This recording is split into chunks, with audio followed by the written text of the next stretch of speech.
Hello, everybody. Welcome to another episode of Transmissions from the Outpost here on the Outpost Unknown YouTube channel. My name is Matthew, joined by Ronan. I believe you mean welcome to another episode of once again we prove that we're bad at YouTube. Yes.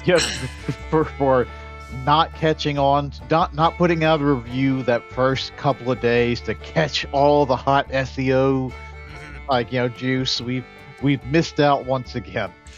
I will take the blame for that. You saw this a couple times before I just saw it today. The day I was supposed to see it, there was like a strange snowstorm that popped up right when we were supposed to go see it, and then the holidays came and it got pushed till today. But it's like tradition, Ronan, that you and I reviewing the Avatar movies. You know, the Avatar franchise gets a lot of shit. The internet likes to say nobody likes these movies, nobody watches these movies. There's no cultural footprint to these movies. They're gonna bomb every time they come out, and yet, Mr. James Cameron, first one makes $2 billion, second one makes $2 billion. This one, Fire and Ash, has made $1 billion in 18 days. Somebody likes these movies, and we're going to discuss if we like these movies. Yeah, I like the last time I checked its excuse me, its box office numbers. I didn't know that it actually had cracked gone over a billion. Because I was kind of under the impression that he had been because he's got like two more of these fucking things, and I was under the Well, impression that he was filming them consecutively. And that is incorrect. yeah. Like I think what got blown out of proportion was he filmed Fire and Ash, and he's filmed because the next movie he said, yeah, there's a time jump in it. So while we had the actors and while everything was able to, we filmed about a fourth of the next movie while they were age appropriate. So that way, Smart. if it takes a while or if it just doesn't, like they have that footage in case they're not able to film it for another 2 years. Yeah. Yeah, just crossed the $1 billion mark a couple days ago, I think. Last estimates I saw is people are thinking maybe 1.7 billion is where this thing kind of starts petering out, but that's still 1.7 billion dollars. If the other one made 2, then that does mean that this one is a billion short. But, Well, I mean, but it's only in 18 days. I mean, it's only been out for 18 days and it's made $1 billion. I mean, it might still go climb higher and higher. And the thing about these Avatar movies is they never start out opening weekend with just some massive $200 million launch. It's always like, oh, here's $70 million, and then it just never drops very far. It's like, oh, it only dropped 20% the second weekend, then it only dropped 10%. So it's got legs. These films have legs. yeah, it's actually ingenious to release it mid-December because, the only real thing it had to compete with was Zootopia 2, and, in fairness, that's not, like, a nothing to compete against. That's a pretty huge fucking movie. That's a $1 billion movie too. Yeah, yeah, but, and then it runs into January where, Red Letter Media coined this, J like, February is when movie companies dump trash that they know is, Yeah, not so fuck you, it's January is yeah. what January is, and so if all you have is just trash like Greenland 2, you're probably gonna go see Avatar: Fire and Ash instead of Yeah, Greenland 2. yeah. So, yeah, a couple years ago, we watched Way of Water. I'll link our reviews to the previous Avatar movies down in the description. So if anyone is curious, they can go back and listen to them. We watched these in 3D because now I am a proponent of 3D. I've always loved 3D movies. I'm someone who does not believe it's a gimmick. I think you have the opposite opinion of me. But I I think think with history has backed me. fair, to be fair, but I think when 3D is used by a filmmaker like James Cameron, who is intentionally doing it for a specific reason to sort of immerse yourself in this crazy alien planet in this world, I don't think it's kind of like a gimmick at that point. I certainly think it can be if it's like, hey, we're just going to throw 3D on this Texas Chainsaw Massacre movie so you can get a chainsaw coming at your face. Yeah.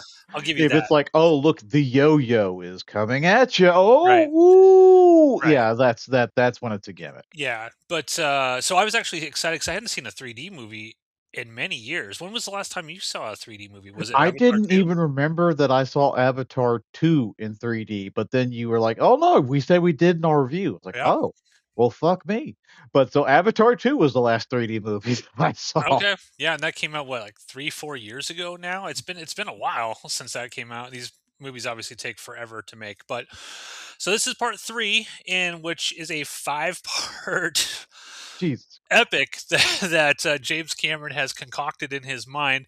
Uh, it is yet to be seen whether Avatar 4 and 5 will be made. I saw an interview with James Cameron. He said, "Well, I want to see how well people react to this one. And if we make another $2 billion, clearly that means there's a market there, and maybe I'll make 4 and 5.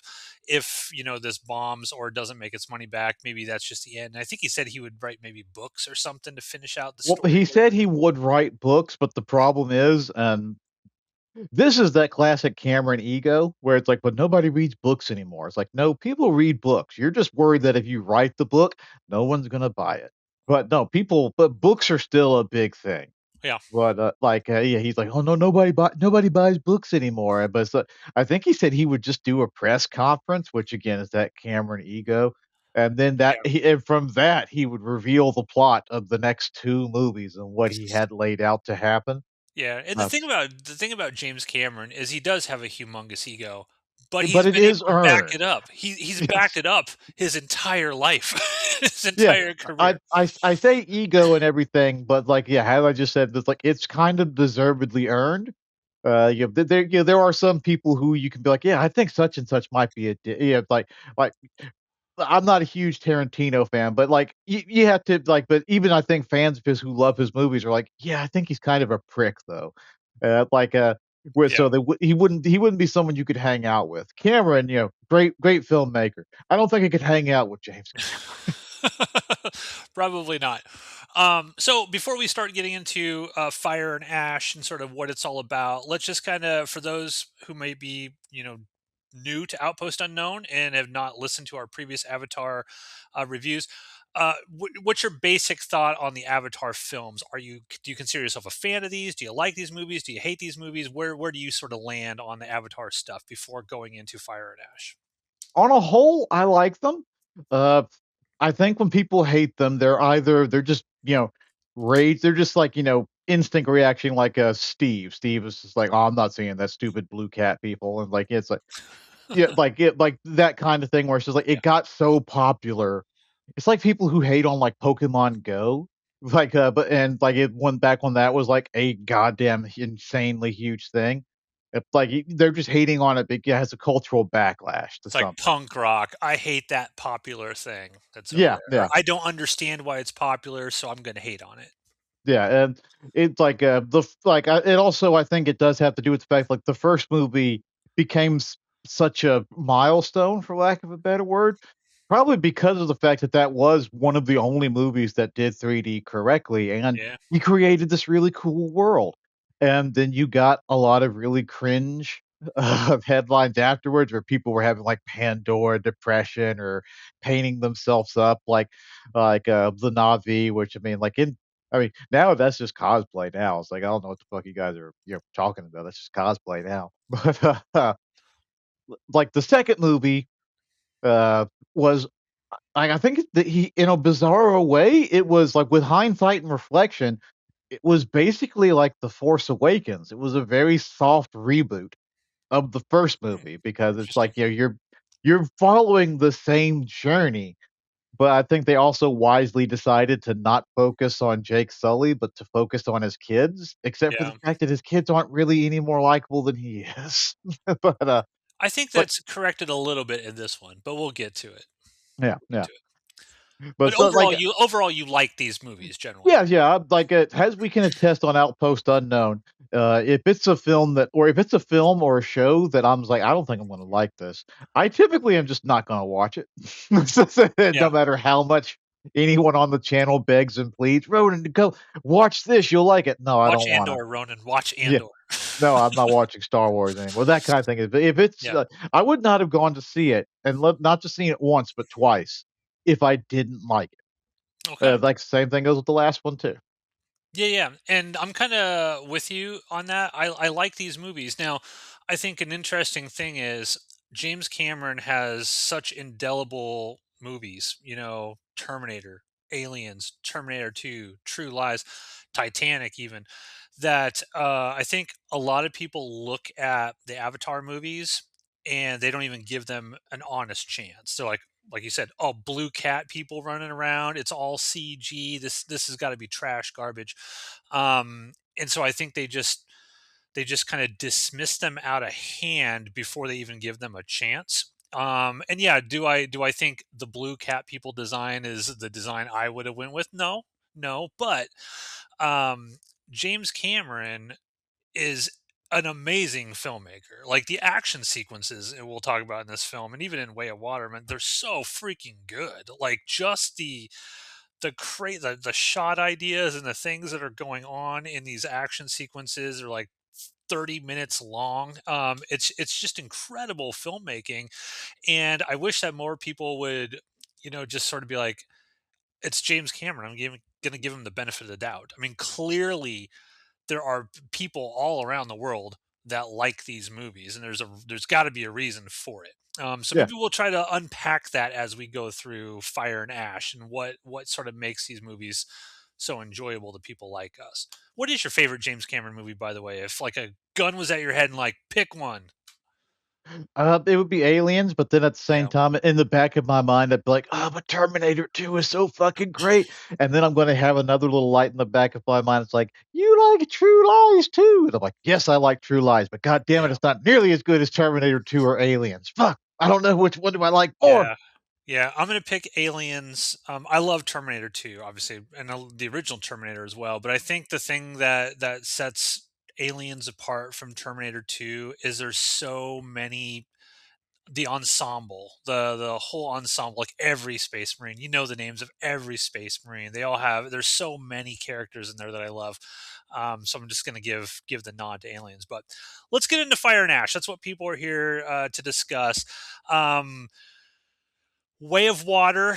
We won't spoil the end of Way of Water, but Way of Water ends with some death. It ends with some action and destruction. I don't know if there is a way to really review this movie without spoiling the fact that, like, a certain character, like, because that's kind of a that's kind of a focal point of this movie. That's true. Yeah. So, spoiler alert, folks. If you haven't seen Way of You Water, had 4 fucking years. yeah, if you haven't seen Way of Water, go watch that before listening to this. But Ronan, go ahead and just give us the basic overview. What are we looking at with Fire and Ash? What does James Cameron have to say with this new story? So what does he have to say with this one?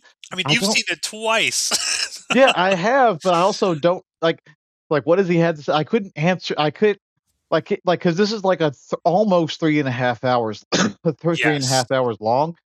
If anybody out there is like, "Yeah, I'll see it at some point," like, if you're seeing it in the theater, make sure that your bladder is fucking empty before you go in there to watch this fucking thing, because it's long, but at the same time, having seen it twice, there is also so it's like 3 hours long, and each hour has, like, at least one major set piece in it, Yeah.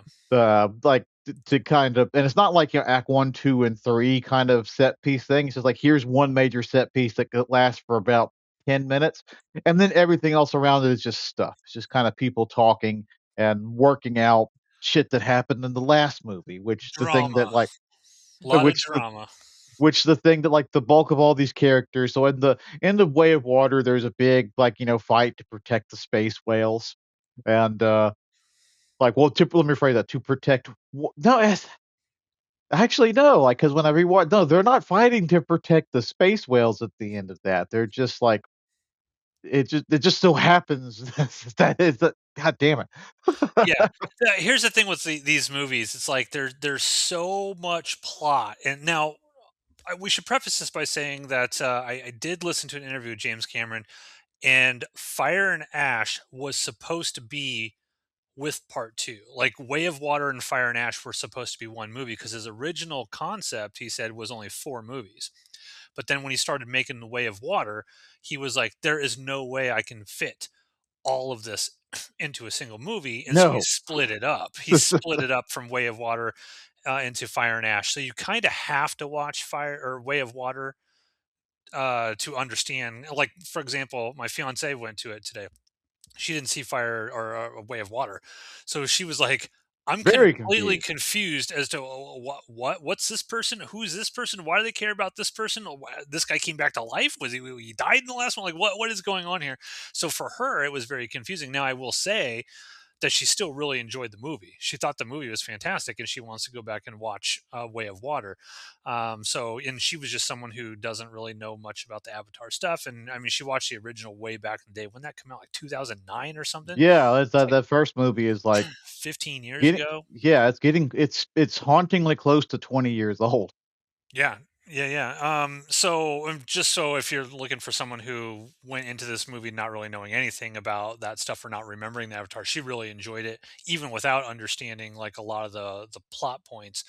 But yeah, so 'Cause I've got, like, I've got, like, a Google document of, like, basic rundown, but if we do, like, a Steve style, like, breakdown we're not of doing this that. whole yeah, it's gonna take way too fucking long. We're not gonna Plodicus this.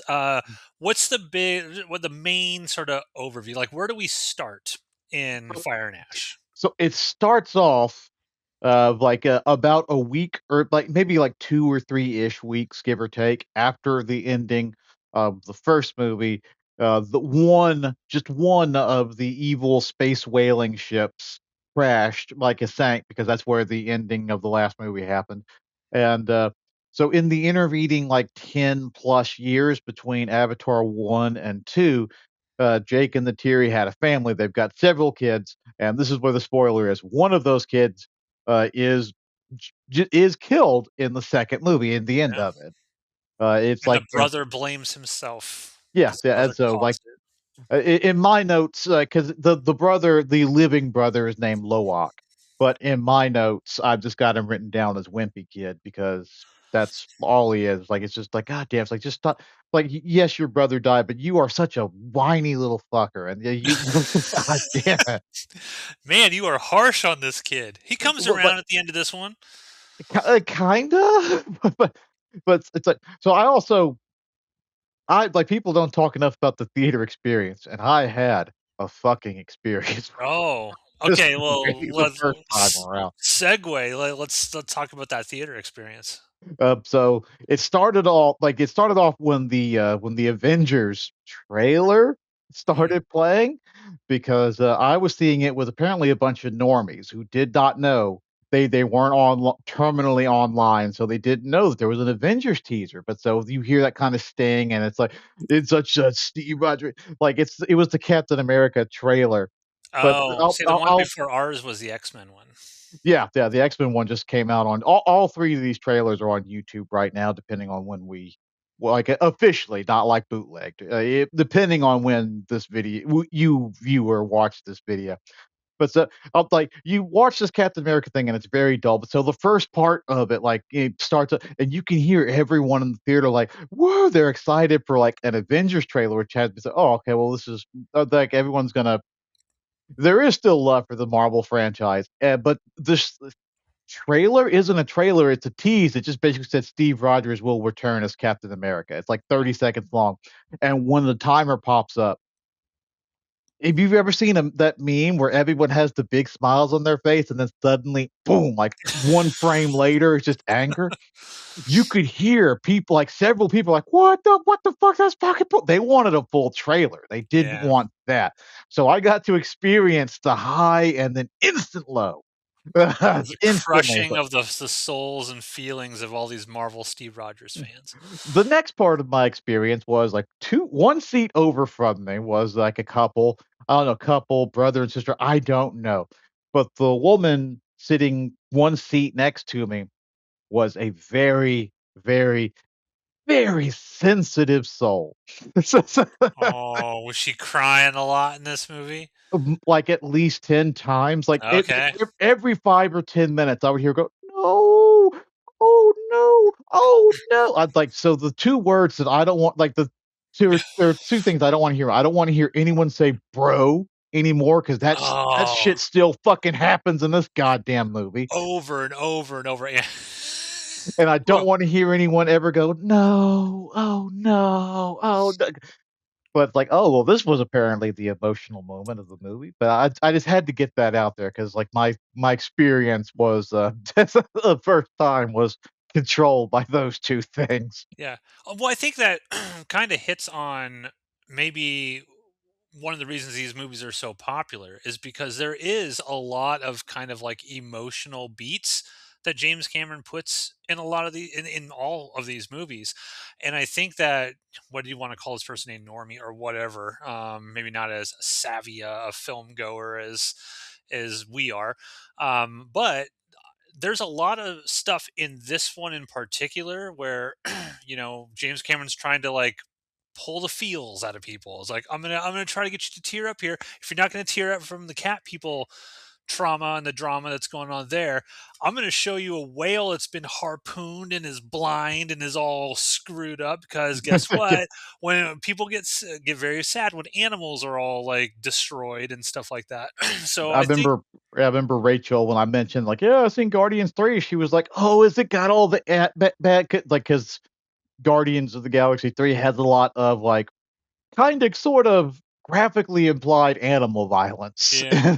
in that movie, and she was like, "Oh, I don't know if I can see it for that." So, yeah, I can get that, but so back to this fucking movie. Let's try and condense this fucking 3-hour thing down. So, like for the at least the first half of the movie, and mind you, it's like the death of their kid.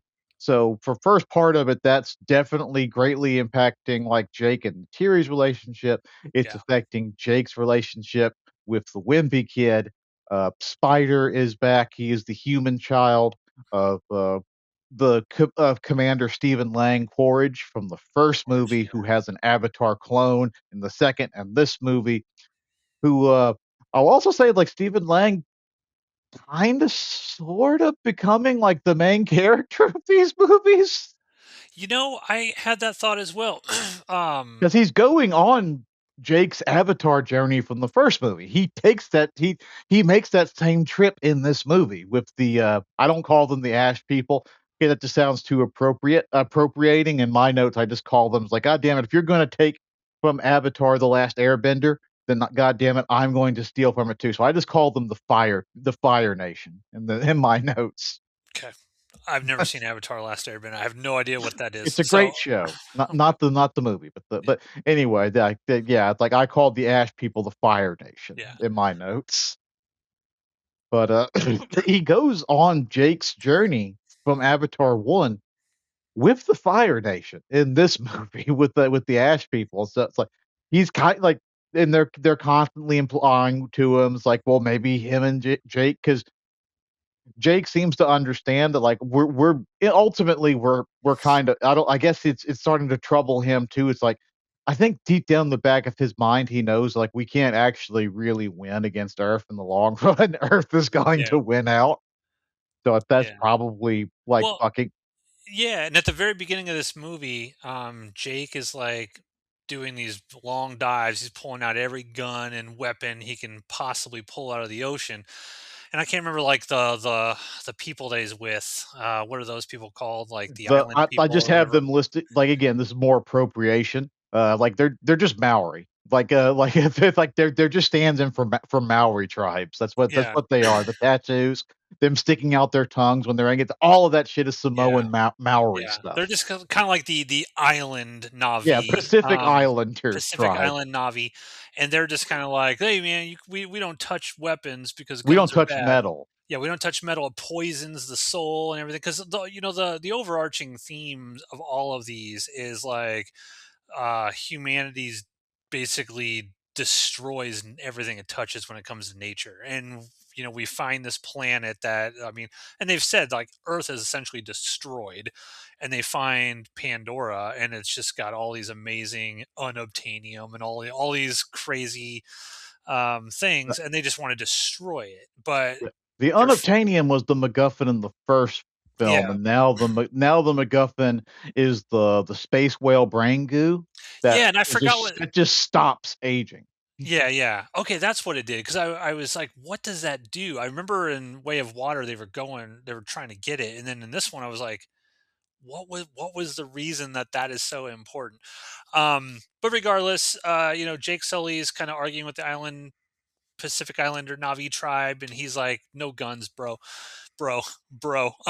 Yeah. Jake Sully, Jake Sully's like, "No, man, we need guns, bro. Come on, bro." Yes, Um, I can't fight them without guns, and yeah, yeah, the I just got Na'vi. sticks, right? Yeah, it's like I mean, this is established. This is established that Na'vi lore that like yeah they don't touch metal. Like that was even yeah, before humans came there. They just don't like metal. They don't touch it. They've always thought metal was yeah, bad, and then we come by with all of our metal shit. But that didn't stop the tribe from the first and second movie. Not the Maori, but the forest people. They use guns all the time. yeah. Yeah, that's true. But yeah, so eventually, we are kind of introduced. There's so much crap going on here. Like one of the big plot threads of this is following Spider around. Now, Spider has to wear this kind of like mask because obviously humans can't breathe on Pandora. They got to have actual masks. Eventually, what we it's I thought at first like he was just gonna like remove his mask and then it was gonna be like, "Oh, wait a minute, I can actually breathe now."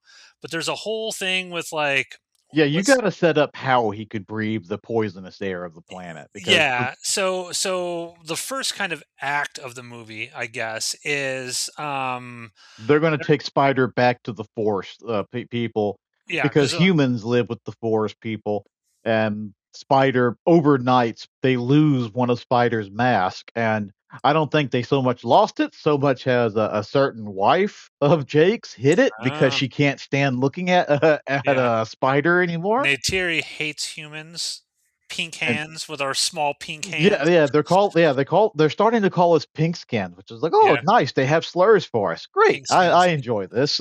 But, Um, but yeah, so there's a whole sort of like component where, his mask, he's running out of oxygen, and then, it's on a ship, and the ship crashes, and they're out in the forest, and it's like, oh my God, how are we going to get it?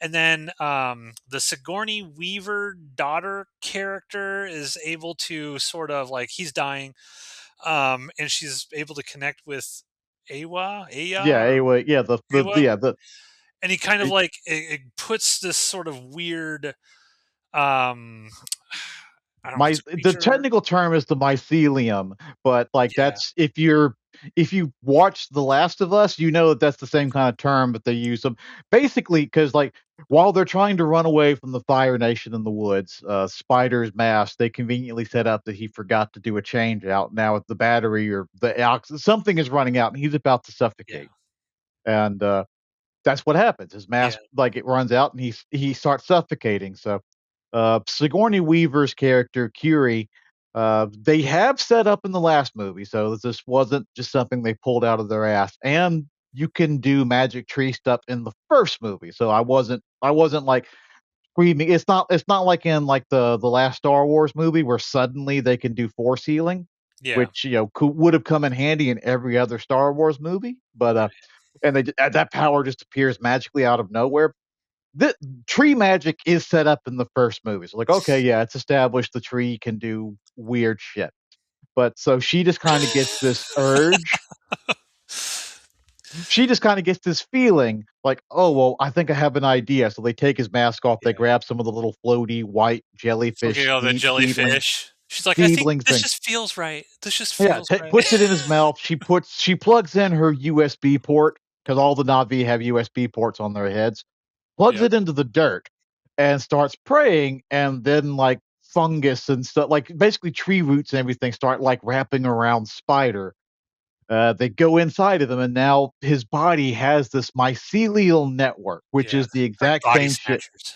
It's the exact same shit from The Last of Us, but instead of the cordyceps stuff turning you into, like, a fungus zombie, it just, it filters the air in his lungs naturally, so it's like Yeah, he can breathe oxygen and he can breathe Pandora air now. yep, So and so and he becomes a I oh, know go I ahead. said it very snarkily and very like, "Oh, they do this and they do," but again, it's, the first movie establishes this stuff. Yeah, I say this not to be like, this is lazy writing. This was established that this is stuff that, like, can happen on this planet. yeah, for sure, and so the whole thing with Spider's character is he becomes a focal point throughout the rest of the movie because Stephen Lang's character, they essentially the humans find out, like, what? how the hell can this human wander around Pandora without having to, or he can breathe the air just fine. And so that becomes a major point with spiders. Like the humans are like, we need him. We need to research and figure out what's going on, because if we can figure out how to do this, then we can just bring all the humans down and fuck up this entire planet. Yeah, And the second movie established that for some reason they have decided that the forest moon of technically Pandora's not a planet, it's a moon, but, they have decided that this moon, the most dangerous, inhospitable environment that we have discovered, is going to become the new home for all of humanity. They established that in the second movie. It's like, "Yeah, we're just gonna move everybody here to," again, I must reiterate, "the most dangerous, inhospitable, not suitable for human life planet that we have discovered, because we have discovered several planets in this world, but this is the one." this is the one. I mean, it's got all that water on it, Ronan. But the they have kind of deduced, okay, the one big thing that's stopping humanity from just moving here in droves is we can't breathe the fucking air. So Yeah. how, like, we can't move here long term unless we figure out how to breathe the air. Yeah. And lo and behold, Awa provides. Yeah. And there's a whole subplot about the Kiri character. She kind of like loses her connection to Awa, and she can't figure out why, and that becomes important at the end of the movie, because of course all the characters have to do their sort of like hero thing, right? And her big hero moment is sort of like reaching out and getting Awa to help. We're all dying here. The whole planet's going to die, and whatnot. You've got Stephen Lang's character, who he's still just going after Jake Sully and Spider. Like that's his mission. His whole thing is like, I was brought here to complete a mission, and I'm going to complete a mission. I'm a space marine. This is what we do. we complete the Yeah, mission. yeah, it's like he's basically, his mindset is, you cloned me and forever locked me inside the body of our enemy for the specific task of killing this one guy, and now you're not letting me kill this one guy Yeah, because he's kind of in trouble for the way things worked out at the end of the last movie. Which, for it's sure. like, okay, that's at least they're actually like, it's like, yeah, that's an expensive thing, that you sank into the Yeah, ocean, so there would be consequences. Like, oh, good, that's an actual realistic response to this. yeah, yeah. And so he's sort of just, that's his main focus. But let's talk about our new sort of antagonists in this, Ronin. These sort of this Ash tribe. Or explain who this main evil Navi lady is, and sort of what her purpose is. What does she want to do? So her name is Varang, but as I often want to do in my snarky notes, I just took to calling her the Fire Lord. But so like, Varang leads the Fire Nation. Like, these are people who, I'm assuming they used to be a forest tribe, very much like Natiri's tribe. But Yeah, she basically says, like, the fire came from the mountains and it wiped out our forest, and I'm assuming it was a volcano. volcano exploded, destroyed everything. Yeah, that's probably what it was. But and so, very much in tune with how it is with our planet, they prayed to their god Awa, and Awa just said "fuck you" and never gave them anything. Yep. And so their people have been languishing and suffering for really no good. Well, figuratively, no. We don't know the history of this, but Awa never came and provided for them after, Awa also came and took away their forest. It's Awa moves in mysterious ways, much like how a certain god here does works in mysterious ways. So they also came to the correct decision of, you know what, fuck Awa, we don't need Awa. Um, so Yeah. but now their whole goal is to just, we're gonna make life miserable as possible for all of our neighbors. Our Yeah. life sucks, and we're making it your problem. Yeah. And they do Is they do the thing in this where, to bring back a Star Wars reference, where they basically, cut themselves off from the Force, much how like Luke Skywalker did in Last Jedi. I was like, I have nothing. They like cut off their, whatever they call those like No, weird they braid cut things. off the USB stick that they all have, and they cut that off of the people who they kill. Yeah, They don't to remove make them like, theirs. yeah, to because it's like that's they're cut off from Awa at that point once Yeah, everything like, is well, gone and you're they cut can't do off it. from Awa, you're apparently also, like, cut off from like, you can't ride animals anymore because all the animals have USB as, like, Yeah. ports on them as well. They're like it's So, like death to them or something when that yeah, that happens. it's a big bad thing to lose your, like, Kuru or whatever they call it. Yeah. Again, I ever since I saw the first movie, this is the one area where I will be cynical and make fun of, like, Avatar stuff is like, it's just a USB stick. That all Avat or not all of Yeah. them have a USB stick on their head. Yeah, and So that it connects to the planet, so it makes them one with, the deity that is within this planet. I it's it's convenient they all evolved USB Type C. Yeah, of It course. would suck if it was Type B because then you would get on top of your, some critter and you'd have to put it in upside fuck, it's in the wrong way, god damn it. Well, I will say that I did like, this character Varang. I thought the Varang character was pretty cool. Crazy as fuck. Just kind of like I don't know who I saw in the end credits that Kate Winslet is in this movie.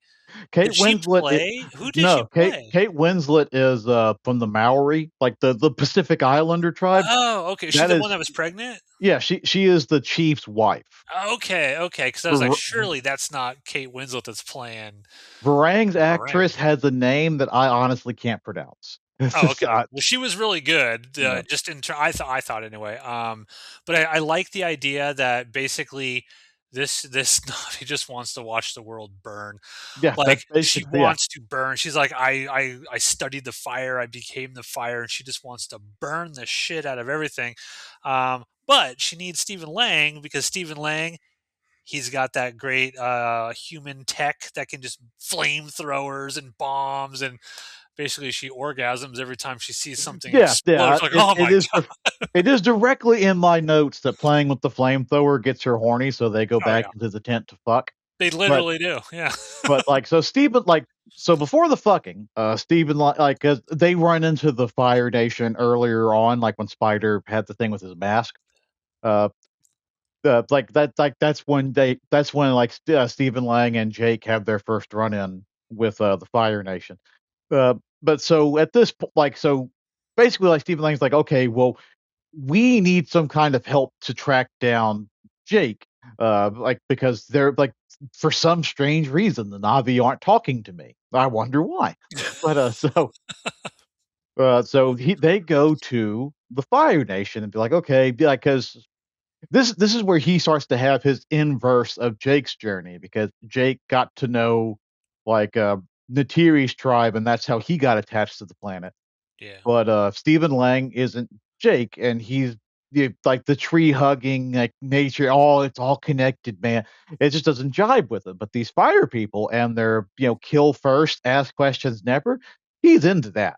So, Yeah. like, he can bond with them, and that's what he does. He starts to bond with them throughout the course of the movie, and you see him I have it in my notes, I kinda put it in finger quotes. You see him go native, finger quotes to a quote like Apocalypse Now. He starts to go native as the movie goes on, and by the end of the movie, he's basically like full Fire Nation at that point. Yeah, he's got the war paint on, he's wearing, like, the feathers in the back of his hair and stuff like that, like, he walks on screen, he's no longer in the military, and I think, like, his general or whatever, like, looks at him at one point and is like, "Do you even remember what a uniform is?" She's like, "You're a disgrace," because he's a Marine, but he's gone full Fire Nation, Yeah, essentially. and that transition happens quickly because I would have liked it more if this movie had focused more on Stephen Lang, because he was just the much more entertaining character in this movie.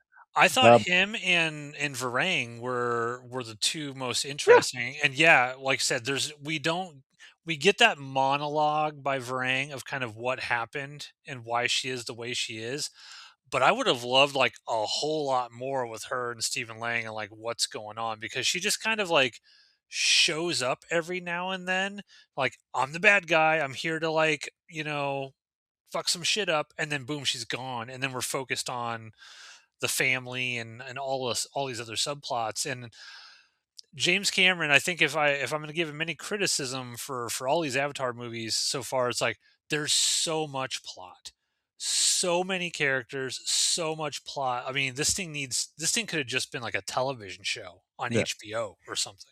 Yeah, there is a section after this where they actually do capture Jake with the Fire Nation's help. Yep. Uh, and so then they're taken to oh fuck, I just forgot the name of the human city. But it's like that they're building. So the human city, because they're using robots that like basically 3D print the buildings and stuff, they're able to expand this city very, very quickly. They built it in less than a year, and in less than a year, it's bigger than the city they had in the first movie Yeah. that It's took them humongous. that took them several years to make, and the robots did it in like less than a year. And this movie takes place a few weeks after the second movie, and it's substantially bigger, and there's even more people on it. Like the stuff that happens in the city area, like it was similar to Alien Romulus, where the opening of Alien Romulus, that was like the best part of the fucking movie. It all Yep. goes downhill the minute that they find the fucking, nostalgia baiting android on the ship.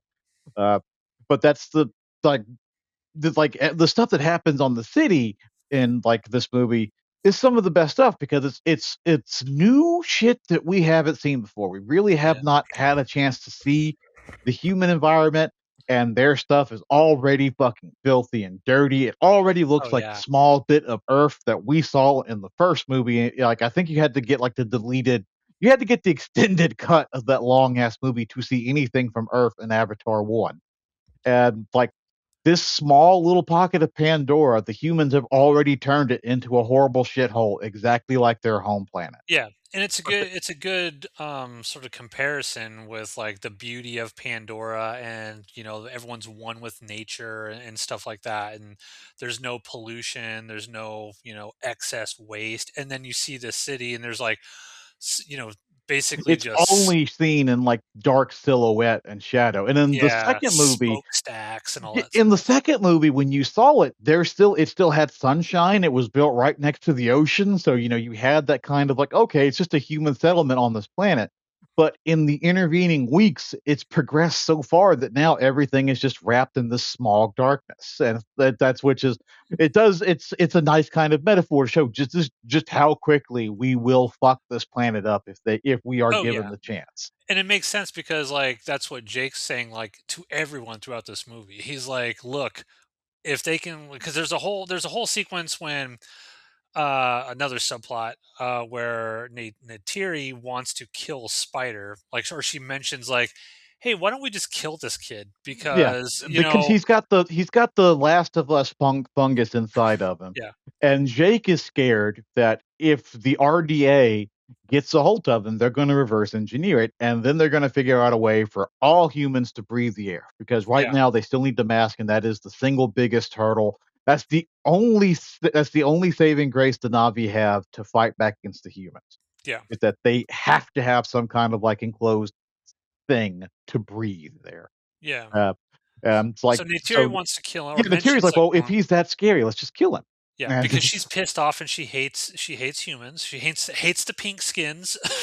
well, And early on, she specifically hates Spider because I don't know if we mentioned it in this review, but Spider is the child of Quaritch, like yeah, actual Quaritch, not the clone Na'vi Quaritch that's running around now, like actual, like, the villain from the first movie. Like Spider is his kid.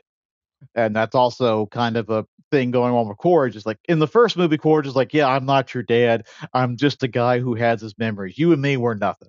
But he clearly stops believing that before the second movie is over with. And in this movie, he's just like, "No, I'm your father. Hey, look at yeah, me. I'm your dad, kid. Yeah, yeah, come on, it's me, dad." It's like, yeah, he's the machine. Like I don't know if it's like a ghost in the machine kind of complex in his head that's going on, but yeah, as far as he's concerned, he is Corge now at this point. yeah. And there's another part where later on, Jake, because when you have 3.5 hours of movie, you have characters who act one way in Act One and then evolve and change. Neytiri goes from sort of hating Spider in this movie to like, no, we can't kill him.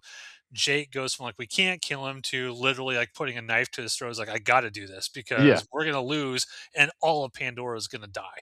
Like everybody's going to die if I don't kill this kid who I kind of view as my sort of son in a way, and we've been raising him, and our kids love him and stuff. But I gotta slice his throat and just kill him.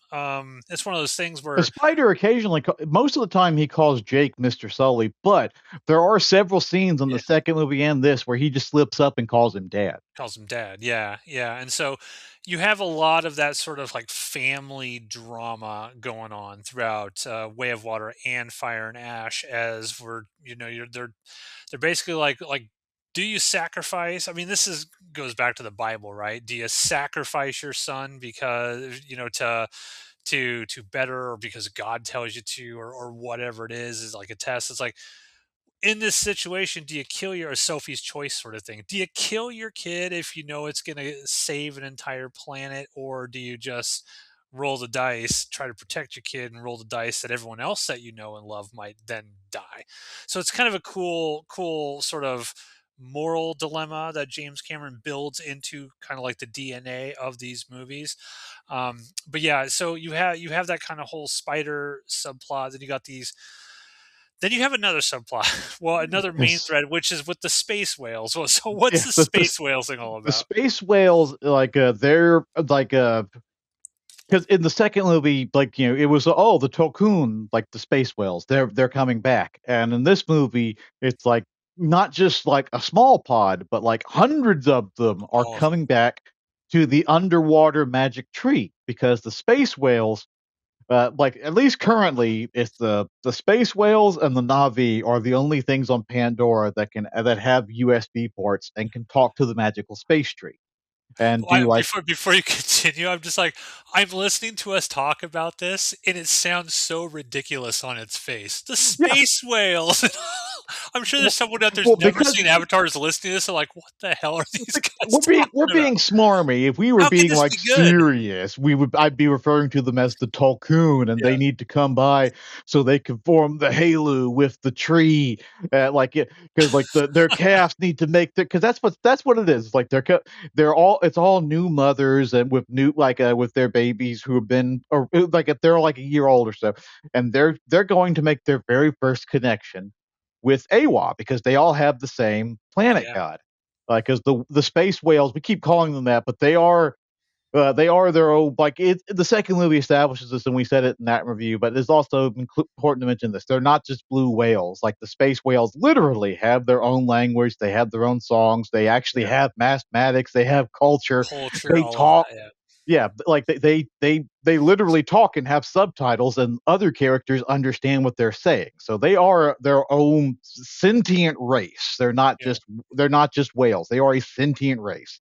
yeah, And so they're going to the underwater tree that like the Na'vi go to, like with their little USB ports to commune with the ancestors, which is that's not metaphorical. They can plug into this tree and literally talk to the ancestors. Like, yeah, yeah, because the movie opens up with Jake's kid connecting to the tree, flying around with his dead brother, who is now in. He's connected with AY. He's like you can see it. They can see him whenever they want in the tree, which does make me wonder why are you guys so sad? You can literally see like why does death matter to any of you guys? You can just see your relatives. Just plug in. Why are you sad that dad's died? I can see dad whenever I want. Oh, hi, dad. How are you doing?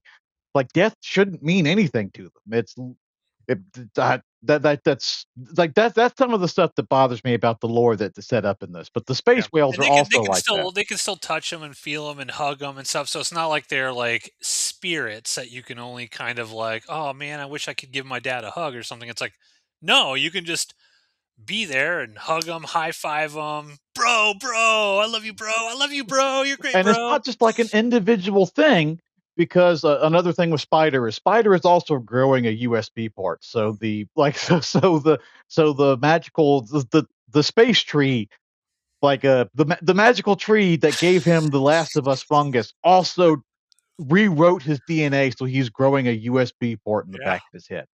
So he This can is talk to good, the magic people. tree This too. sounds silly, but this is good stuff. It sounds yeah, it does sound dumb, but it's silliness, but it's told well. Again, we're It's being done really well. cynical because for Yeah. one, like we this review's gone on too long and we're not done. No, God damn it. There's wait, still a wait. there's still another hour of this Yeah. movie we haven't even remotely Okay. gotten to. Okay. So the space whales are all coming together to commune with the space tree.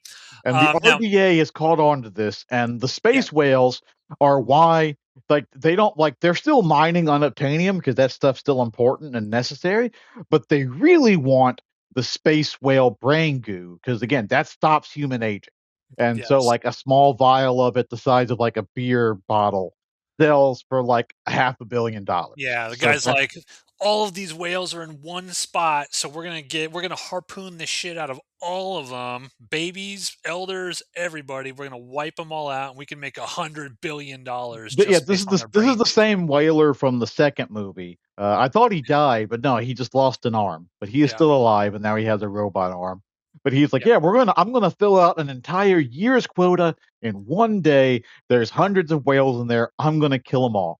yeah. And And this is basically like James Cameron saying, like, this is the logical endpoint of capitalism, right? Capitalism does not care about, animals, planet, whatever. All they actually care about is making money so they can live in their like perfect little, rich lives and, it fuck believes in everybody else. unsubstantiated. It believes in like forever exponential growth, but there is a cap, especially when you're dealing with like the wild naked, like the natural world. Because Jermaine Clements, he is the that's not the that's the actor's name. It's from Flight of the Conchords, but the act he's the marine biologist who likes the space whales. Yeah. He is trying to tell them in their meeting, it's like, no, you can't do that. That's hundreds of whales. You are going this is an extinction event for them. Like you're wiping Yeah. out hundreds of individual whale cultures if you do that. And they're like, man, fuck you. They're like, we They're don't care. just fish. Duly noted.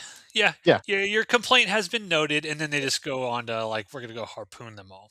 yeah. So, uh, so that sets up the ending. So the MacGuffin for the first hour and a half of the movie is Spider's lungs, and the MacGuffin for the second like hour and a half of like plus of the movie is the whale tree ritual. Like Yeah. what Yeah. and so like so And now Jake's kid has to go off on his own little adventure to get his personal bonded space whale who has been excommunicated from Space Whale Society yeah, because and the bring space him back. whales don't fight under any circumstances whatsoever, Yeah. and this Violence one creates space more violence, is yeah, what they say. and I mean like they're technically not wrong, but at the same time, like in the Yeah. circumstances you're at, it's Yeah. either defend yourself or just you might as well just willingly swim up to the whaling ships. So, but Right. uh, he has to go find him, and then some space squids attack him, and then like his other Navi friends, Oh yeah, the space including his squids. girlfriend. Like none of these characters are important. This is why I was calling him the wimpy kid. Like his he like yes, he technically he's technically important because he convinces. So we didn't set up the whale council. The whale of the Space Whale Council. Yes. We didn't set up the Space Whale Council, viewer, but there is a Space Whale Council. Yeah. So Jake's kid, Wimpy Kid, with his bonded space whale and the space whale's actual family, his actual pod, the Wimpy Kid's whale's name is like PyCon or something like that. That's one of the few names I didn't have like an extra one for. But he went out to go find his birth pod and only found one who had been blinded and had his little sonar things cut off. Like the humans fucked him up badly. And so He's still got harpoons in him. yeah. Blinded him and everything. So like so Wimpy Kid and the two space whales convinced the whale council to allow them basically convince the whale council to yeah, I mean don't we have a right to defend ourselves? You gotta fight, whales. Yeah. You gotta fight. And the whale council's like, you know what? We'll be back in in a moment where it's like theatrically stunning. We're But gonna convene and we'll pop up at the right we're going to spot. argue the When all merits of self-defense versus self-inflicted genocide because genocide might actually be kind of cool. So we're going to go talk about that for a little bit. yeah, But you guys go and set up the third act conflict, and we'll show up when it's thematically convenient. And yes, and so they sink back down into the water. Jake goes and finds like Taruk. like the giant, like the great Leonopteryx, the big bird that he was flying around in the first movie that was nowhere to be seen in the second movie. Jake goes and rebonds with it, and then they. This is. So I've been snarky through this whole thing, but like this is the part of the movie where I am actually like genuinely like, okay, this movie is not as good as the other two because it lacks it does it if it focused more on Quaritch and the Fire Nation, which was the interesting part, and actually showed us something new, because this movie does kind of show the flaw in these Avatar movies, in that it's not so much the characters of the story, it's the interesting world building. And this movie, outside of that brief bit in the Human City Bridgehead or whatever it was called, it doesn't show us anything new. We are still on the beach, we're still Yeah. seeing forest. The closest we get to something new is the Fire Nation, and they're just living in a little ash area, and Yeah. we see that for 5 minutes. Looks like the elephant graveyard from Lion King. That's It's like, exactly what it looks like. That's a yeah, perfect summary of it. It yeah, is that exactly. and we don't, Uh, yeah, we don't spend much time there. That's like a 5-minute yeah, sequence like in their literally, little you area. see the outside of it for less than 5 minutes, and the rest of that scene is inside of a fucking tent. So Yeah, this movie not only doesn't show us anything new, which in these movies is very important. Yes, under the water looks very pretty, but we saw that in the last movie, and you yeah. kind of have to. The closest they come, like, is that, and like the giant floating jellyfish that the air nomads use. Oh Like, yeah, we forgot about them. Yeah, but the like, yeah, giant but that's not super. bubble. That's not really. It's just boats that float. Yeah, yeah, And yeah. they're floating above the forest. That's not something new. We didn't get to see like a desert biome. We didn't get to see any snowy biomes. Well, I think it would have been really cool now that you mention it. Like if James Cameron, now far be it for me to say I'm more creative than James Cameron, but wouldn't it have been cool if like the fire people were actually living In a in a volcano or something. volcano, That and would have like been cool. the fumes are what makes them like all sort of like, Trippy and go and trippy and crazy and stuff like that. hallucinate. That Yeah, would have been awesome. that would have been something new, because not only do we not get to see anything new, the ending of this movie is also not new. It's It the is same as part two. Well, it's the same as Basically, part 1. yeah, one Like, and two. Yeah, yeah, it's like, so what happens is that, okay, we have to protect the whales. So Taruk, go out to all the villages that you can fly to in a day and tell them that Taruk Makto calls to them again. Which part of me was like, well, he just did that. No, but it's technically been like 10+ years since he's done it. But like for us, it's like like for us, it has, well, no, movie wise, it's been that long. But yeah, anyway, yeah, because that's why he grabbed like the big bird, is because he has to become Taruk Makto to unite everything again to protect the space whales. And so yeah, you get like all these tribes coming together again for one big battle, and then the space whales show up and they start beating up all the whaling ships, and yeah. like it's exactly like the end of the first movie, and like and also exactly like in the first movie, they're doing good until they aren't. Then they start losing. They start Right. losing when the Fire Nation comes in, and like, because apparently having 100 extra banshees flying around in the sky is too much to handle, Yeah, well, and yeah, that's they're literally like destroying all of these giant like the humans metal are getting spaceships. royally ass They're fucked getting until like, Ford shows up. yeah, and then the Fire Nation people show up with like 100 of them, and suddenly it's like we're losing, we're getting our Yeah, asses kicked. It's like what? yeah, and like we're losing so badly. Meanwhile, so Sigourney Weaver is trying to talk to the space god. Oh yeah, jeez. And so Sigourney Weaver has connected to it. And I was trying to mention this too when I was like, it's not some kind of metaphysic. Like when you're talking to your ancestors, it's not just a thing you see. You can pull other people into it with you. So she is connected to the space tree to try to talk to Awa. And then Spider puts his USB port in, and he's right next to her inside of space, inside of tree heaven. And they're walking forward against this blowing breeze. And then the annoying little girl who serves no fucking purpose in these movies outside of getting captured twice in the second movie. She'll be important She in four and connects to the five. tree, and now she's pulling them along to go talk to the, the only way that this is any different from the first movie is they're calling it, we have to unlock Warrior Ava. Because Yeah. Now I thought like when this was, because you see a gigantic like Navi side head or profile of something. like a eyeball like looking at them. I was like, this is gonna be badass if this is like God of War style shit, and it's like she come rises out of the ocean and just starts destroying stuff. That's what I was hoping we would No, get. what happens is exactly what happened in the first movie, where it's like when they finally awaken Warrior Awa, all it does is just make the fucking animals attack. Yeah, That's it. It's the just get exact some same fucking squid. thing from the first movie. Now all the space squids are coming up from the ocean, and that's Yeah, all it needed was just the space squids to come up and rise up against them. and I'm Like, still and I'm unclear as to why Awa wouldn't just do this earlier. yeah, like why is there this huge sort of dramatic? We've got to. why did it I've take been 3 kids? disconnected. Why did Yeah, it take 3 kids when in the first movie, Jake, who is not at all used to talking to the magic tree god, just puts this USB port in there and he's like, "Yeah, I don't know if anybody's listening, but you can see inside of my head. You can see what my world looks like. The sky people are gonna do that here. Please help me." That's yeah, all it took.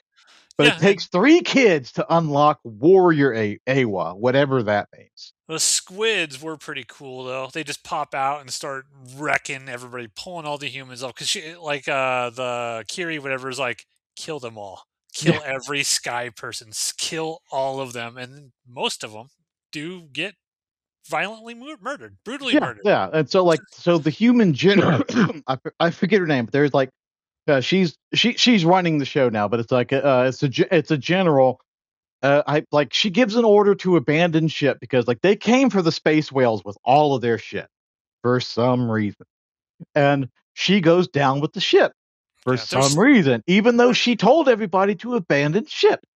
there's like a weird Magneto effect Yeah. occurring where Yeah, like right above the underwater space tree, it's creating this magnetic vortex, which was not there in the second movie, yeah, but it's creating this magnetic swirly vortex, which is pulling in all filthy man animals, machines, and tearing them apart as it metal. pulls them Yeah, up into the sky. And like for whatever reason, Earth's general in charge of Pandora stays on this ship. So now once again, they're gonna have to. It's gonna take another like 10 fucking years for humanity to send another general out. Like, yep, so that's yeah, the ending of this movie. Like that, like it didn't have to. We didn't need all of this because all of that shit was not nearly as interesting as Jake and Quaritch just having a fight, a simple yeah, fight on the floating rocks. All the yeah. rest of that shit was fluff. It wasn't needed. It made everything.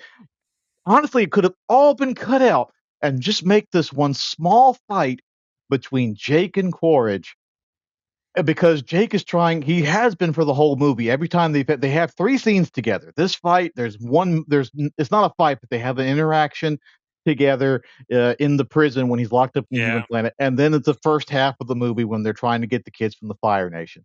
yeah. And And all 3 Jake's trying. times, Yeah, Jake's trying to get him to be like, you got to open your eyes. You are now kind of a Navi. yeah, You're in a you're Navi not one body. of them, and yeah, you're Yeah. not a human anymore. Like Use you're your you're USB port, dude. Yeah, yeah, you're not Cord. You're just the husk that has his memories. You're your own man. You don't have to be that guy. You don't have to be a slave to those memories. We don't have to do this. Drake is going for peace. And it's like that's like so that's the dynamic here. Just a couple of weeks ago, Jake wanted nothing else but to kill this man, but now Jake is like, "You know what? Bloodshed's not going to work. Let's try peace." It's like that's all you would have needed for this movie. We did not need a do-over of the ending of the last 2 fucking movies. And if they like is if the if the message you're sending here is like in the next 2 movies that like the only way the Na'vi ever stand any chance against humanity is a conveniently timed like animal attack, then like they're fucked. You can't do Yeah, that again. yeah. I'm actually kind of like curious. He's got 2 more movies. You got to imagine that's probably 6, 7 more hours worth of content James Cameron's got in his head. It's like, how does this end? Like this has got to end with the humans not being on the planet, right? Because any other scenario is like if humans are allowed to be on this planet, they will eventually destroy it. that's just what's going to end up Yeah, happening. that's just how we are. We're kind of Yeah. awful. We Yeah. we And we kind of got it coming. and honestly, I think like because at the end of this, spoiler alert, Quaritch kind of commits Dies. suicide, kills himself. Is he actually dead? No, probably not. They'll just Yeah, bring I him right doubt it. back. I hope not. He was the most Um, interesting character. the fire goddess girl, they just let her go. Yeah, she just flies away. Kiri doesn't kill her and just growls at her, and she just goes off. She survives. The general, she's an abandoned ship. I assume the general's still alive. No, no, like you see her like she that's what I was Did you saying. see her? That's what I was yeah, that's what I was saying earlier. Like when you see that ship going into the magnetic, she's still on it. Oh, see, She's I very thought maybe she clearly just. no, I she's thought very she. clearly in the bridge when it's getting tore apart. For whatever Oh, reason, okay. she didn't leave the ship. That's what I was going on about earlier. Oh, She okay. told See, I everyone to just. get off the ship, so now they're gonna have to send another general to this planet. Well, she was like abandoned ship, and she turned and she walked off camera. So I assume she just General Grievous this thing and got in an escape She pod and should have, but, like, flew. no, she was on unless there was another human character for some reason standing on that bridge that looked exactly like her. Okay. Well, I guess we'll find out if Avatar 4 is made. So yeah, we've talked a lot about this. I mean, there's still stuff we haven't even talked about, but we don't need to.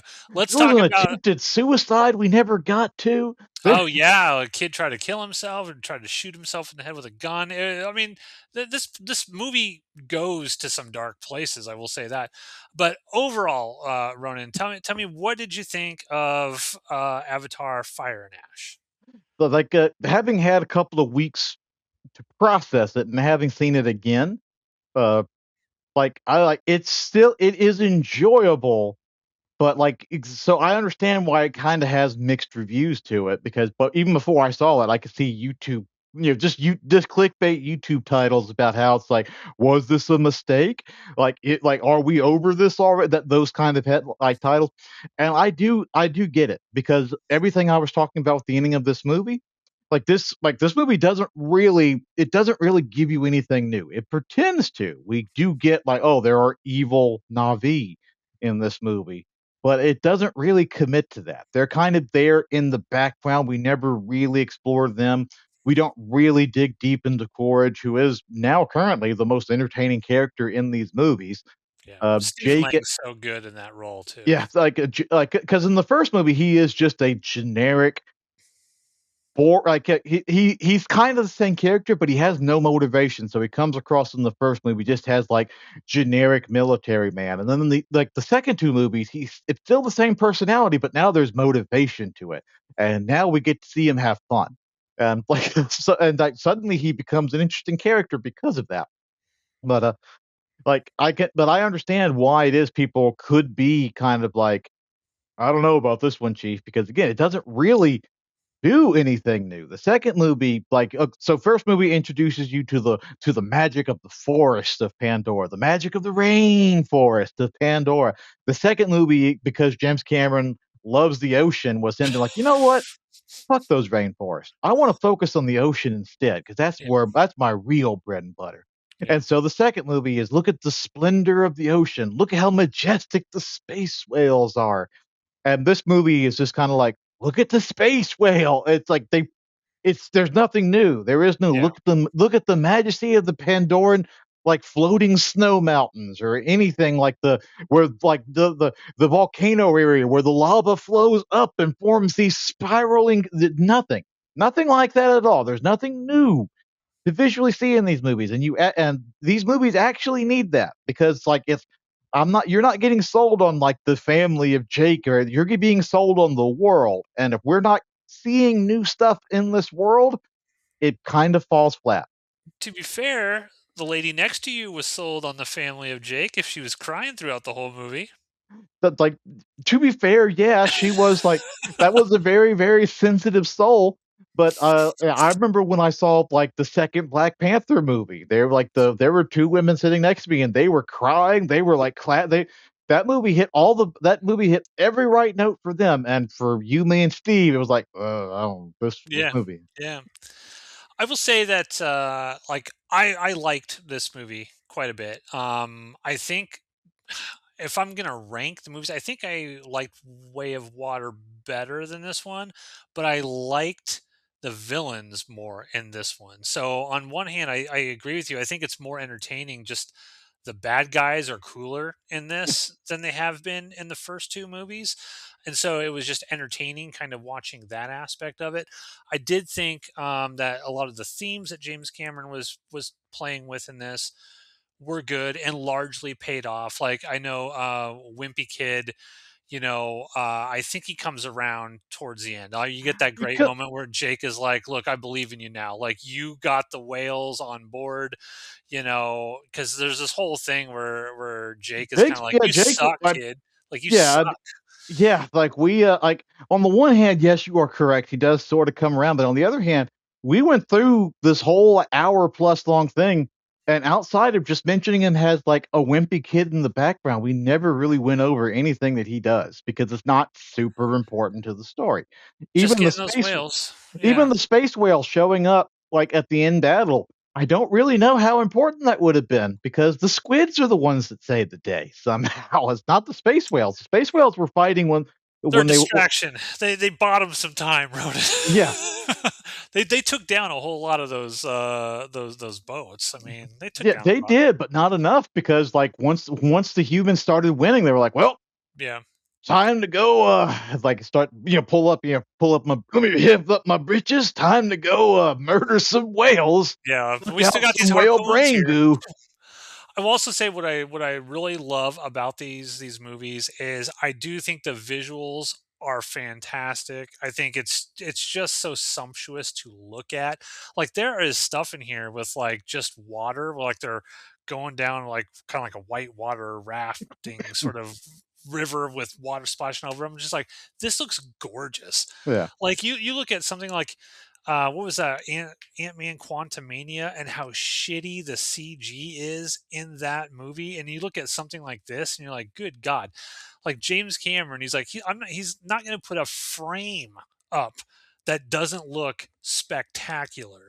Um Uh, That's sorry, a that's a yeah, that's a different like, that's a conversation can be had on its own of the plight of the FX community because the shit that they have to deal with nowadays, it's insane, but it's also partly like Ant-Man Quantumania, that was a case where nobody cared. Marvel didn't care, the director didn't care, nobody cared. yeah, But this that's movie gonna be AI in the future. They're gonna be like, you know what, AI, make this look better, and go good. But, like, this movie, it's like, you know that James Cameron cared. You know that he was Oh yeah, constantly down there at Weta Digital in New Zealand. He was constantly looking over somebody's shoulder. yeah, "Oh, increase the texture. yeah. No, I Don't need like more this. shading over there. Make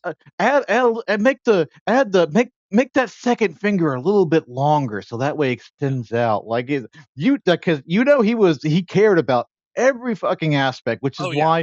which is why it's and it shows, which is part of why these movies work because you know that the guy who's making it believes in what is in what he's selling.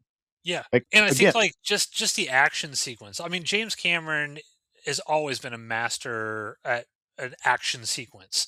Everything, Terminator, Aliens, Terminator 2, like, True Lies. I mean, the guy knows how to make a great action sequence, and just the amount of I mean, just take the final sort of final battle in Way of Water and in this, right? These are like 30-minute long fight sequences. And you've got stuff happening in the sky, you've got stuff happening underwater, you have stuff happening on land, on top of the water. You've got, probably a dozen different characters. They're all doing shit. And at no point in all of this craziness was ever like, what's going on? Like, yeah, where is everybody? I never felt confused in the movie, but at the same time, there were several points, especially towards the end of it, where I was thinking, "Oh, we're gonna go on a cliffhanger," because it had, like at least the first time I saw it, there were about, like, maybe 3 places that I thought was like, "Oh, well, this is the end," where it kinda felt like a Yeah. false ending.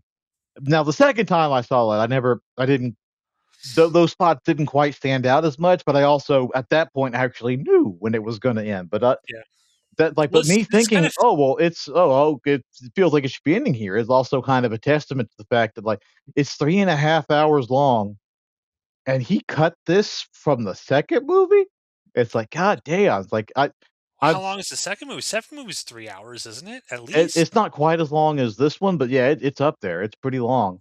But like it's a case of like I kind at a certain point at a certain point I think Cameron needs somebody over him to who has the power to tell him no. And it's like, "No, no, you can't have this movie be the no." Like a lot of this stuff No, make this because stuff more important because like no, that's because you know what James Cameron's gonna say to you, Ron, is like $2 billion. My last movie. Fuck you. It works. People like it. People like it, and that's the ultimate thing about this is everybody can give shit to James Cameron and claim these Avatar movies are bullshit and that nobody likes them and they're going to be failures and oh this will be the one where it's only going to make $200 million and everyone's over it. There's no cultural blah blah blah. James Cameron, ego and all, can stand there and be like, you can't tell me shit because I have the highest grossing movies in the history of cinema. These movies that you think are just kind of bullshit fluff and I shouldn't be doing them and I should go make another Aliens movie or Terminator movie, whatever. It's like, no, everything I'm doing, I am validated every single time I put one of these movies out. And he's just like, I'll make the next one 6 hours long if I mean, he like, wants to. on the one I read a pretty boss quote from him where, like, someone was asking him, and, like, when these movies come out, you get, like he sits down in a chair for, like, 6 hours while random various outlets come in and ask him 30 seconds worth of questions, and but, like, I did see one of those questions was like, "Well, like, given the length of these movies, aren't you worried about people, like, having to, like, get up, go to the bathroom or something, and they aren't you worried they're going to miss something?" And it's a pretty boss quote from him. It's like, "No, because anything that they miss, they're gonna see when they go and watch it the second time." That's true. So, And you saw it a second time. So there you go. yeah, but so having said all, I can't argue with what you said, like most of what you said, and I don't want this movie to fail. Like this is Yeah. of all of them, this is the least favorite. Again, because of how I said, like it doesn't show anything new, and the end of this movie was like 45 minutes too long and did shit it didn't need to do. But like, so but I do want this to succeed because I would like to see how all of this stuff ends. But Yeah. the parable that I'll say is like it's never like when franchises end, it's never the last movie that killed it. It's the movie before that that killed Yeah. it. so, Last so Jedi killed it. yeah. Like it's a different franchise and it's a piece of shit, but it still rings true, and it's not Star Wars, it's Transformers. So Mhm. it's not like Or Matrix. The Last Night was a horrible movie, super fucking awful, like score and everything. But that's not the film that killed Transformers. It was the film that came before that. Yeah. Because that was the first one that was like, this is just like objectively awful. People saw Yeah. that, like this sucks. I'm not seeing the second one. Yep. Because the one before because it was like billion all of them were $1 billion until they weren't. And that like, yeah, it was the last one that did it. Like this sucks. I'm not seeing the next one. Yeah. So Yeah. I'm not saying that this movie sucks. I don't want it to suck. I want I've said it before. I want the next movie to come out. I want there to be two more because I'd like to see how all of this ends. Yeah, and I would imagine that if he does decide to do 4 and 5, because I got to imagine these movies made like $6 billion at the box office. Surely they've made enough money where he can finish out 4 and 5 if he wanted to. But God, he's like in his 70s, right? Yeah. Would he live to finish them off? I don't Each even one of know. these movies, like the production time, like pre-production, production, post-production, and all it's like a 4-ish year, like Yeah, because I he think tried to this start Avatar in the 90s, in the mid 90s. They didn't have they're yeah, the like, we don't technology have the wasn't there. technology, and he's Yeah, like, he okay, went to we'll all wait. the visual effects houses and told them what he wanted, and everyone was like, "I'll be honest with you, bud, that's not possible right now."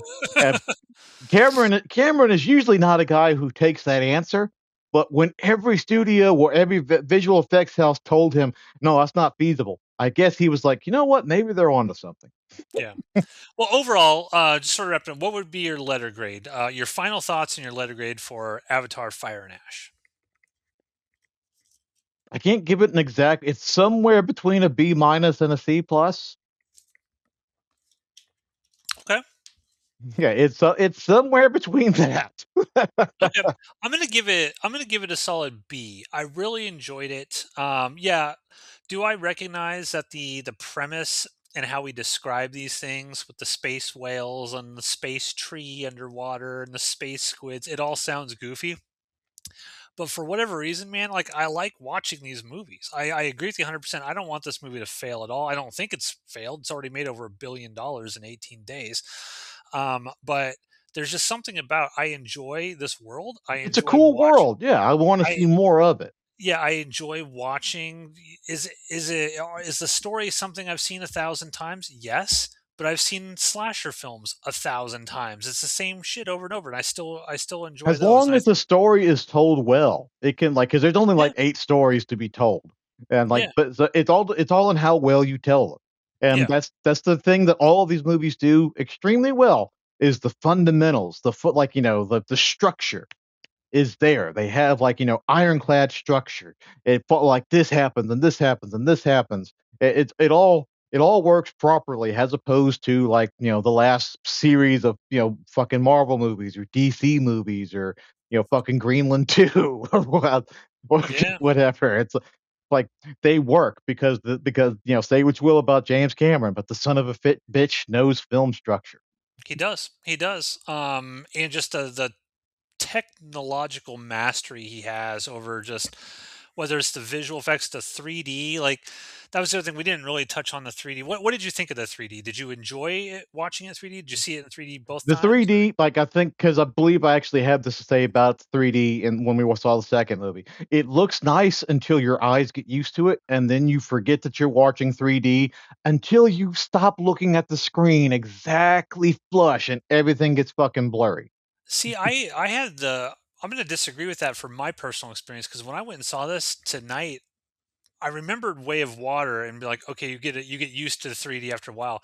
There was so much stuff in this where I'm just constantly like, oh, that's 3D, 3D, 3D, 3D. Like I wasn't getting that sort of like my brain is just getting used to it, which is something I really enjoyed about this one. I don't know if he made a conscious effort to have like more stuff's going to be flying towards the screen Well, more it's often, and honestly, so it's the you're stuff really getting it. flying at the screen that is the gimmicky shit. Again, it's like, "Oh, there's a yo-yo. Yeah, Woo, the there's a yo-yo." depth. Yeah, Yeah, but like but, that. like, for example, in the fire and a like, the ashland or whatever they're at, you just see, like, the embers of the fire, like, just floating in front, and then you see, like, the depth of field where, like, you can really see, like, there's a depth there with the characters in the foreground and the background and stuff, and I don't know, on this one, I just felt like the 3D was much more prominent. Maybe it's because I just hadn't seen a 3D movie in so long Well, again, that I I just hadn't wasn't. seen one in 3D since the last one, Yeah, but, so I don't again, know. I'm not saying it looked ugly or bad, it's just that after a certain point, the human eye gets used to it and it stops being so noticeable. Again, until and this is just a limitation of the technology, until you stop looking at it dead square. "Oh, fuck, I had to scratch behind my ear, and now everything's blurry. Fuck, I have to keep at it at a very specific angle." And I picked a spot in the theater, like, that was center frame because I know how to see these goddamn movies. You pick it center Yeah, frame, kind of in the center area. You don't wanna be too close, you can be kind of further away, but, yeah, ideally, you wanna be the mid area in the center. So you're in the center of the screen, yeah. you're like that's where I was sitting. I had prime fucking placement. But still, if you shuffle your head a little bit to look at something over here, suddenly the 3D effect blur, now it's not working right. That's just a See, I limitation didn't. to the Yeah. technology. I didn't get any of the blur on my screening, so I don't know. But overall, yeah, we both liked this movie. Go out and see it because we selfishly want to see 4 and 5 and see how it all ends up. And I will link our previous reviews of the Avatar movies down below. The first one, and then Way of Water, in the description below. Let us know what you guys think, folks. Did you see Avatar: Fire and Ash? If so, what did you think about it? Leave a comment down below. And if you didn't see it, why are you not going to see it? Is it just because you think there's no cultural relevance to this and it's stupid and it's cat people? Steve, leave your comment down below. But with that, stay tuned in the future for another review and transmissions from the Outpost. Until then, I salute James Cameron for making another technological marvel of a movie. Say goodbye, Ronan. Bye.